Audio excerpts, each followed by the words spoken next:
From his spot in the ruins of East Ghouta, Arif Othman sees the current phase of Syria's war as brutally simple. The longer he holds out against Bashar al-Assad and his allies, the worse it will get, especially at the hands of the Russians. "We were supposed to have surrendered by now," he said at the end of the most intensive week-long barrage anywhere in Syria in the past 3 years. "When we didn't, the bombs were bigger, the planes more regular, and the injuries like nothing we've seen. All sent from Moscow. The Russian-led air blitz has been the sum of all fears for the besieged population on the ground. Up to 400,000 people, with nowhere to run, have been pinned down by Vladimir Putin's air force as Syrian and Iranian-backed ground troops edge closer to the largest and most important opposition area anywhere south of Idlib. For Assad and Putin, Ghouta is the key to controlling the capital, and winning the war. But outside the Syrian cauldron, friends and foes alike are starting to believe both men have miscalculated. It is increasingly unclear how Moscow will recoup its investment in the world's most complex conflict nearly 18 months into Russia's intervention to prevent Assad's defeat at the hands of rebel groups that were advancing on his heartland areas of Latakia and Tartus. It is increasingly unclear just how Moscow will recoup its investment in the world's most complex and intractable conflict. While it no longer appears Assad is in danger of falling, what remains of Syria looks nothing like the pre-war country he used to rule. Central authority in the once rigid police state has been subsumed several times over, first by opposition groups, and then by regional players also increasingly invested in shaping post-war outcomes in their own interests, which only partly align with what Putin wants. Protagonists on both sides are drowning in a swamp they did not see ahead. Putin, in particular, is learning that Syria in its present form is ungovernable. His December claim of victory at a Russian airbase near Idlib has been followed by a dizzying series of events which, on the contrary, have drawn Russia further into the war. At the same time, they have exposed the Assad regime's near-total dependence on proxy support to hold its positions, let alone secure more gains. The statement is looking every bit as premature as George W. Bush's claim of mission accomplished, made in a speech on the flight deck of the USS Abraham Lincoln in 2003 at the end of the war in Iraq. In attempting to showcase a superpower's military strength, the former president instead exposed its diplomatic limitations. Firefighters arrived to extinguish a blaze in eastern Ghouta after an airstrike by pro-Assad troops. Photograph, Anadolu Agency, Getty Images. Across Syria, and in the region itself, alliances that were more or less predictable are now splintered and opaque.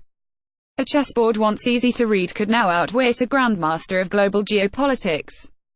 From Ghouta north to the Turkish border, from Hama in the west to the oil-rich Deir ez-Zor in eastern Syria, where up to 200 advancing Russian mercenaries were killed by a U.S. counterattack on the 7th of February, a new regional order is being fought out. "And we will be trampled like mice under the feet of buffaloes," said Ayman Tara, a volunteer at an aid center in Ghouta, where at least 500 people were killed this past week by Russian and Syrian bombs. "May God damn them all." Just how to balance the increasingly potent interests on display in Syria is bedeviling all who have tried. "The only winner so far is Iran," said Bassem Barabandi, a former Syrian diplomat who defected from the regime in mid-2013. "It achieves what it wants without too much noise. Iran enjoys Russian-American conflict because it makes Russia more dependent on Iran to survive."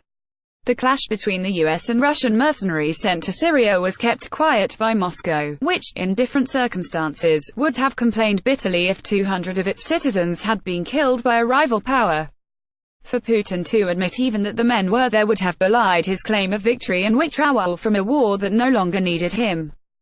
Acknowledging they were advancing on an oil refinery held by U.S. Kurdish proxies would have been an equally tough sell, at a time when securing Syria from the threat of terrorism and U.S. hegemony remains the official narrative. U.S. intelligence officials believe the company that recruited the Russians, the Wagner Group, is controlled by a Putin confidant, Yevgeny Prigozhin.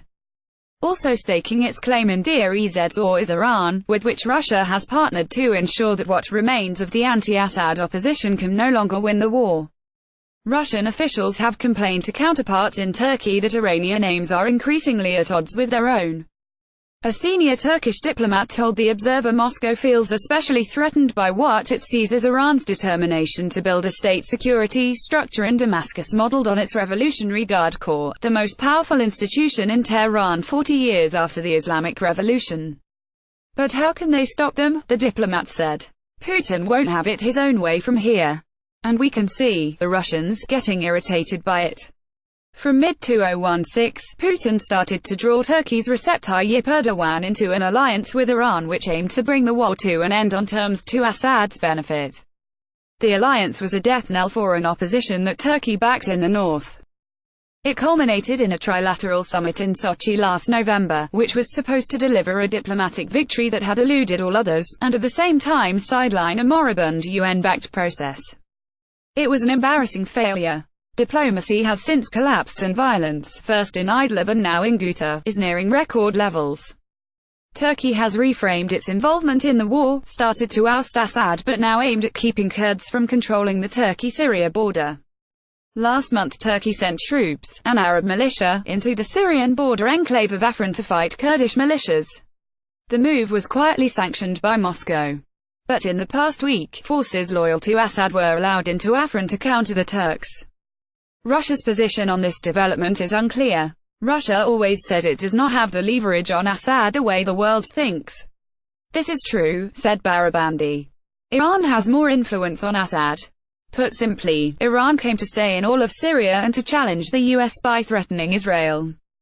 Syria will be the theater in any coming war between Hezbollah and Iran against Israel. At least this is what the Iranians are hoping. And Iran is happy that Russia has taken the lead in Syria and let them empower their forces without distraction. None of the players trust each other and what we see is short-term contracts that may shift at any time. The only thing they have in common is they want the US to be out of Syria. Meanwhile, Russia, which had high hopes that Syria would be a launching pad for a new power projection, ensuring Assad's survival and securing its own lead role in shaping order in the region, and perhaps far beyond, is focusing on more short-term gains. As we helped the brotherly Syrian people, we tested over 200 new types of weapons, said Vladimir Shaimanov, head of the Russian Duma's Defense Committee.